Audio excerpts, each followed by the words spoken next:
Hey guys, what's up? Today I want to show you what I consider to be the 10 best JRPGs on the PS4 and or the Switch. Some of these games are also on Steam, by the way, that you probably haven't played or didn't play. Which means all of these games are very obscure but also excellent, and I think they need more attention. So let's begin!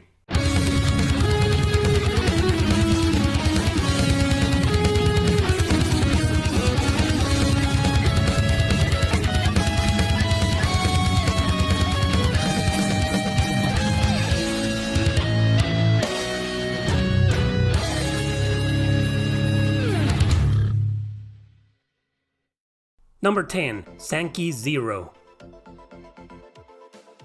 Sentai Zero is one of the most unique RPGs I've ever played. It's also on Steam. There was a Vita version released exclusive to Japan. Zero tells a story of a bunch of random people, including your MC, that wake up mysteriously trapped in a deserted area. Together they will try to unravel the plot while also trying to survive. The game treats these characters as humanely as possible since you need to tend to even their most basic needs. In contrast though, they can grow old pretty quickly, die and then be reborn. When they're reborn, they are more powerful, something that goes along the natural experience system for the battles. Zero plays like a dungeon crawler in first person, but everything happens in real time, so battles are action, not turn-based. You choose target the enemy and everyone will attack. It sounds simple enough to understand, but it does take a while to fully understand it and exploit it. But the most important aspect of the game, like I mentioned, is the survival features. You'll need to gather materials around which you'll use for pretty much everything, from fixing something to building something to eat. As a result, I don't think this game is for everyone out there, but thanks to its uniqueness, it's also very appealing.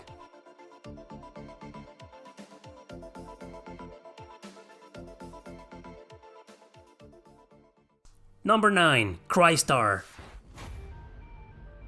Crystar is on PS4 and Steam, recently ported to the Switch. You control Rei in search for her sister in Purgatory because she blames herself for killing her.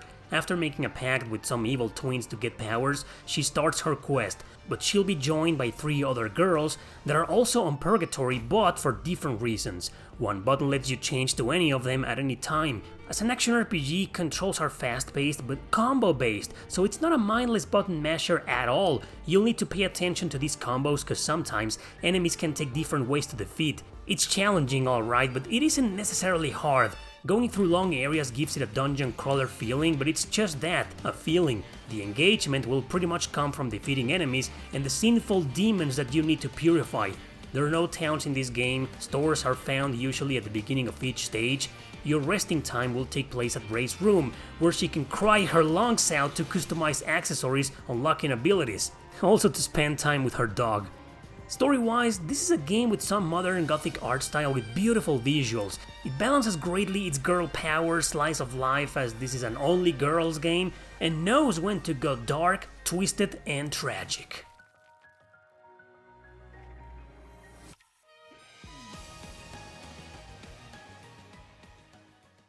Number 8. Relayer. This is a strategy RPG with giant mechs, clearly influenced by the Super Robot Wars series. It was localized overseas about a month ago as of the making of this video. It's on PS4, PS5 and Steam, no Switch version for now. You take control of Terra, who's looking for her sister who turns out to be working with the enemy. She joins an organization in charge of specialized mechs, same ones they used to fight against alien robots called the Relayers. This is a game that can sometimes have a lot of dialogue, which gives it some small visual novel feels. However, it greatly balances the serious and political drama with the small slice of life aspects of it. Battles will occur in space most of the time, on grids. There's barely any variety in map design, but that's just like in most Super Robot games. This is because they're games that focus more on stats, weapons and combat animations than anything, not on areas affected by terrain. These cool animations can be skipped if you want to, but they are what I consider to be the highlight of this game. Overall, Relayer is a great strategy RPG and a true love letter to the Super Robot series.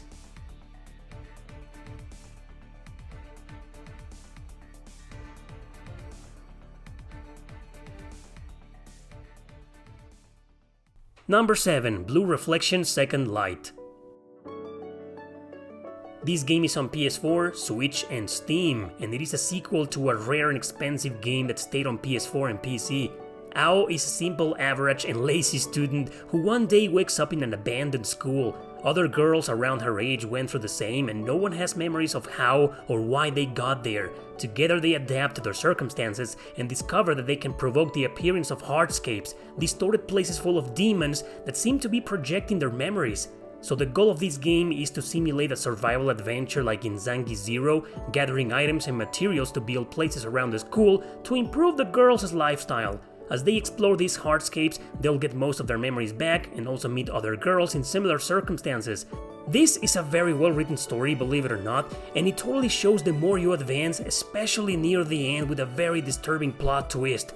Visuals are absolutely gorgeous here, especially the hardscapes. I love some of the details that are deeply connected to each of the girls' memories. Combat is turn-based, but time flows freely during it. You can only interrupt it by clicking the button one of your 3 girls is assigned to in order to open their menu. The more you attack or get damage, the higher the chance to transform, being more powerful in battle. It plays a lot with enemy strengths and weaknesses, so it's very intuitive and exciting. I highly recommend this game despite being a direct sequel to Blue Reflection. The heroines of that game are back, but in different circumstances. If you really want to understand it all though, then it is necessary to play the first one first. Otherwise, the sequel explains its events in a nutshell, focusing on the other girls for the most part, so it's alright.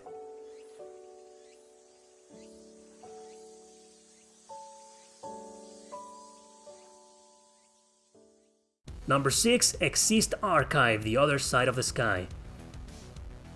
I've covered this game multiple times in this channel in hopes it will get more attention. It's on PS4 and Vita, but the PS4 version is often on sale, even physical, worth 100%. Developed by Tri-Ace during a short period of time when they wanted nothing to do with Square Enix. A turn-based RPG with combat and some gameplay mechanics somewhat similar to the original Valkyrie profile. Each character is assigned to one button, and executing different combos during their turn is what resembles the PS1 classic. Eventually you'll be able to perform special attacks if certain conditions are met, like the amount of damage a certain character makes.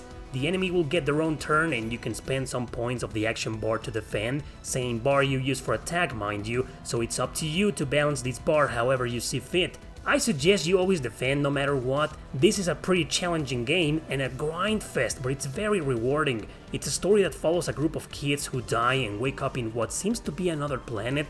They're also a little bit amnesiac, so the plot kinda sounds like the one in Blue Reflection too. They're both very different stories though, but equally intriguing. Check this game out if you can, it's a must play for fans of Tri-Ace and grindy turn-based RPG lovers.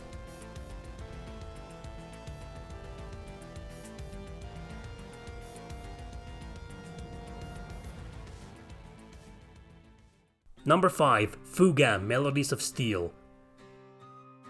This is yet another one of the most unique RPGs I've ever played. It's a low-budget game developed by CyberConnect 2, creators of the Dot Hack series. I'm not sure if it can be considered as an indie game, as it was done without the support of Bandai Namco, who used to publish every game of theirs. Anyway, in the same universe of hidden gems like Soda to Robo, the game plays entirely in 2D. War has broken out and several people have been taken prisoner. Among those prisoners are entire families of a group of kids. These kids then find a powerful ancient tank that they'll use to intervene in the war and free their families. It's a great story with a lot of heartwarming moments. Basically, you'll traverse the map in chapter missions, moving from point A to point B, with a boss battle at the end. During the allotted time, you'll be able to customize the tank, increasing its facilities and abilities alike. Kids can also talk to each other to improve their bonds and perform better in battle. You can also explore ruins and get into random encounters. It's crucial to improve the bonds because the kids fight in pairs, assigned to one of the 3 weapons the tank uses to attack. In turn-based battles, strengths and weaknesses based on weapon type and their color will endorse your strategies around. I love this combat, its challenge, but also its flexibility. This is an excellent game that's available on every single modern platform out there, but no physical release yet.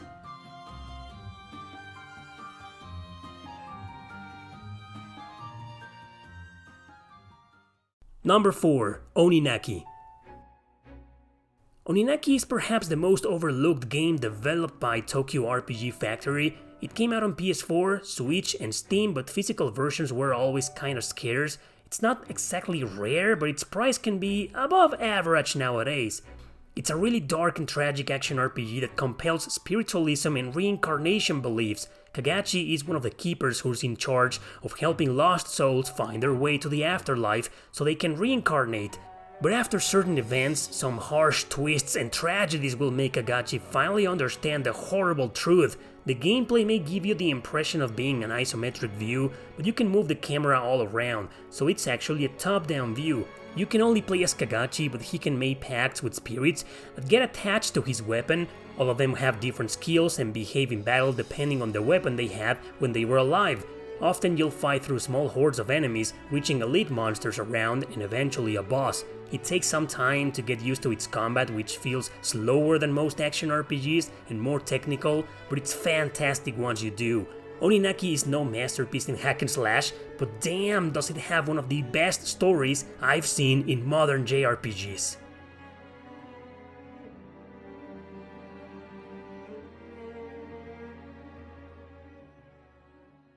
Number 3. Brigandine, The Legend of Runercia. Remember that old Brigandine game on the PS1? Well, this is its sequel, but in terms of story, it's completely unrelated. It's a standalone game, it's a campaign RPG where you'll need to select one of the 6 different commanders fighting in a war over territory and resources. I say campaign because that's exactly what you do here. It isn't your regular strategy RPG. Time will pass and you'll have one phase to watch events, including most of the story and important dialogue amongst your characters. They're all in charge of small platoons of monsters that you can recruit with mana you get by defeating enemies or conquering territories. In fact, the whole point of the game is to conquer the entire continent of Runercia by defeating everybody else. Sounds like a drag, but it's not, cause fortunately the enemy fight each other as well, conquering territories of their own, therefore helping you unintentionally to defeat your enemies. So in the first of the daily phases you can summon monsters with mana, move commanders around through your territories, promote units, etc. The second phase is, if you order one or several units to attack, battle time. Up to 3 commanders can participate in battle, each with their own set of monsters. They take place in these large maps where you can move on hexagonal grids. If you take out the enemy leader, the other commanders will either retreat or fight until defeated, but usually taking out the leader ends the battle.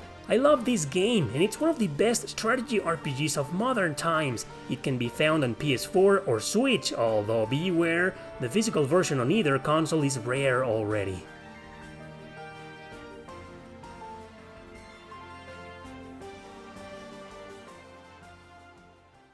Number 2. Langrisser 1 and 2 Remix. These two are remakes of Sega Genesis or Mega Drive games that came from the early 90s. Back then we only got the first one, so this modern release will be the first time for us getting its sequel.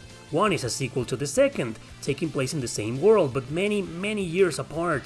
In both you'll play as a hero destined to hold the Sword of Light to determine the fate of the world. So there are several rules that can lead to several different endings. Not all decisions matter though, just some that are crucial to lock you in or out of a specific path. Which characters join you will depend on these decisions, of course. They're grid-based strategy RPGs where every character can act solo or as a commander of various units. These units have different classes and can be recruited for money as mercenaries. Commanders, however, namely your party members, can change jobs and train from there to unlock different classes. I know the visuals look low budget, but if that bothers you, then this video is not for you. It's about obscure games after all, not AAA titles. Anyway, I hope one day we can get the other Langrisser games remade in the same style or better. You can find this duology on PS4, Switch and Steam.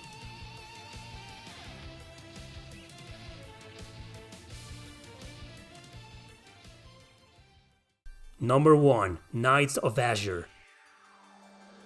2 action RPGs were created by Ghost a few years ago. The sequel, which is on PS4, Switch and Steam by the way, is also a phenomenal game that I strongly recommend, but today I want to focus on the first one. It came from the PS Vita and PS3 only in Japan, but we got its remaster on PS4 and Steam. No Switch version for this one, even though it's better than its sequel in my opinion. In this gothic style and beautifully looking world you play as Arnis, pronounced as Arnes actually. She's a half-demon sent by an organization to a remote location to protect the new sacrifice, but it just so happens that the sacrifice is her lover and best friend Lilith. The game will take place in this hotel, which you'll use as your base of operations to buy stuff, talk to characters, bond with Lilith, and level up.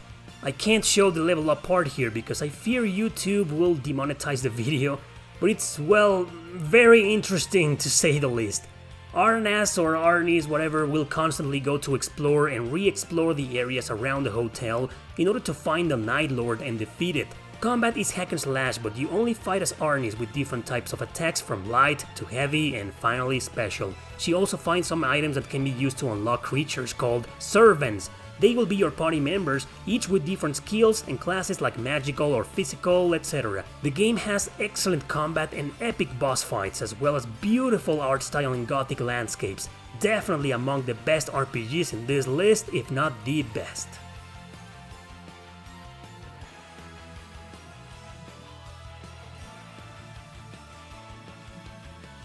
I do have some honorable mentions, namely The Alliance Alive, which was on 3DS, also remastered on PS4, Switch and Steam. I think that's a game most of you have already played.